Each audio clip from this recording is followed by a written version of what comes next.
किसान था जिसके 2 बेटे थे। वह बहुत ही आलसी और निकम्मे थे।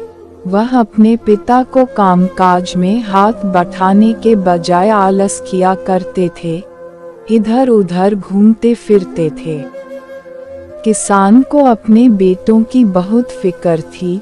वो सोचते थे कि मेरे मरने के बाद इनका क्या होगा, यह अपना पेट कैसे भरेंगे, अपने परिवार को कैसे संभाल पाएंगे।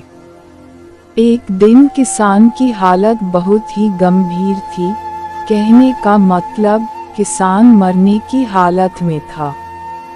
तभी किसान ने अपने दोनों बेटों को बुलाकर उनसे कहा कि हमारे खेत में एक खजाना गड़ा हुआ है, लेकिन वह किस जगह है उसकी जानकारी मुझे भी नहीं है, लेकिन खोदने बाद तुम्हें वो खजाना मिल जाएगा।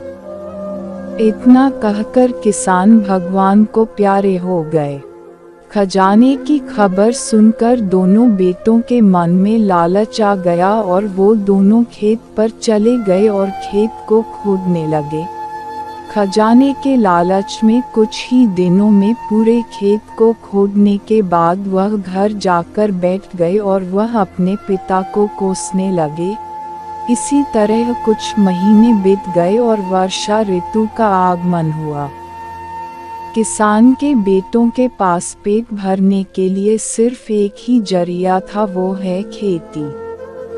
तब बाकी किसानों की तरह किसान के बेटों ने खेत में बीज बोने शुरू कर दिए।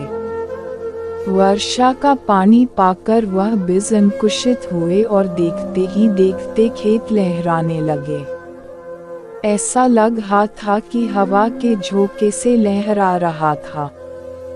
यह देखकर किसान के बेटे बहुत खुश हो गए। उनको समझ आ गया कि परिश्रम ही सच्चा धन होता है, और वो उसी तरह से अपने पिता के शब्दों का मोल भी समझ गए और अपने काम काज में लग गए।